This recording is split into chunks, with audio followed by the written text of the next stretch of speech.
ازيكم يا حبايبي؟ عاملين ايه؟ يا رب تكونوا بخير. تعالوا اوريكم احنا عملنا الصينيه دي ازاي. صينيه جميله ما شاء الله وجباره. تعالوا معايا. سخنه مش هتقدري تمسكيها. بصوا ما شاء الله، اللهم صل على النبي. تعالوا كلوا معانا يا حبايبي، يلا بينا. شوفوا عملناها ازاي. طيب اهو، وما تنسوش بصلايه كده هتبدا. في بقى حاجه هعملها، انا بحب اعملها في تتبيله البصل دي. انا ناشفه كده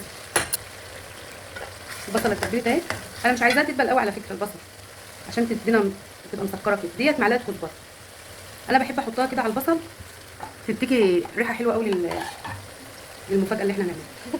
دي نص معلقه كمون.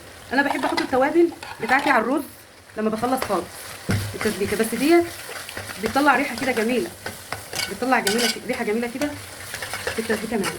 دي تركايه بقى، جربيها مش هتندمي والله. في حاجه كمان، فاكره هريسه الشطه ديت؟ هريسه الشطه دي حطي منها حبه. كل ده على البصل وانت بتعمليه. احنا بنحب الحاجه حاميه شويه. واديها تقليبه بسيطه كده. بصوا بقى ريحه الكزبره طلعت وريحه الكمون، بسم الله ما شاء الله تبارك الله، ريحتها جميله تحفه ما شاء الله، ريحتها جميله. روعه. هنا بقى عندي صلصه كنت انا عاملاها، هنزل بيها وهنسيبها بقى تاخد وتدي مع نفسها بشكل ودي.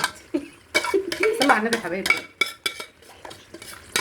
ما تنسونيش بقى لايك وشير ودعوه حلوه من قلوبكم كده لاختكم ام رفاق. ربنا يبارك لكم ويجعلكم نعمه في حياتي يا حبايبي. ربنا يصلح لنا حالكم اللهم امين. دلوقتي هنغطي عليها وهنسيبها تتسبك. هوريها لكم بقى في المرحله الاخيره بتاعت التسبيك. التسبيكه اتسبكت اهي. بصوا تعرفوا ان التسبيكه اتسبكت ازاي؟ لما تلاقي السمنه والايدام بتاعتها طلعت على الوش كده، هو ده اللي مطلوب. في ناس بقى بتحط التسبيكه على الرز والخضار وتحشي على كده. انا بقى هعمل حاجه ثانيه مختلفه شويه. انا هحط، نسيت اشيل حته من التسبيكه. كنت هقول لكم انا هحاول برضه اشيلها واقول لكم انا هعمل بها ايه. هحتاجها كفايه عشان مش هعرف اشيل اكتر من كده. اهو يا حبيبي، تسبيكه يعني بصل، محشي يعني بصل. هحط بقى الرز، قلبي الرز في التسبيكه كده وشوحيه، تلاقي الرز معاكي مفلفل كده وجميل. اهو قلبت اهو، نشفت الميه منه. انا مش محتاجه فيه ميه اهو، نشفت خالص اهو. في المرحله دي بقى هحط التوابل بتاعتي، ملح، فلفل اسود،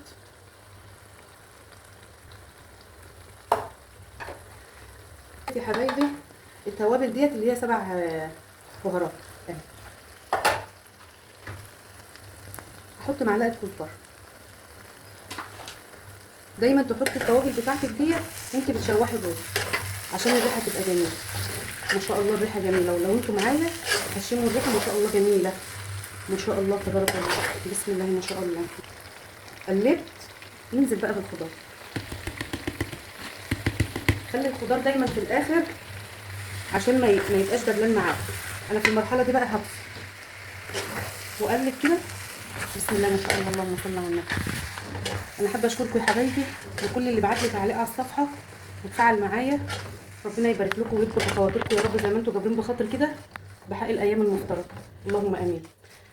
ربنا يصلح حالنا وحالكم وحال ولادنا واولادكم يا رب. اللهم امين. كده بقى خلاص.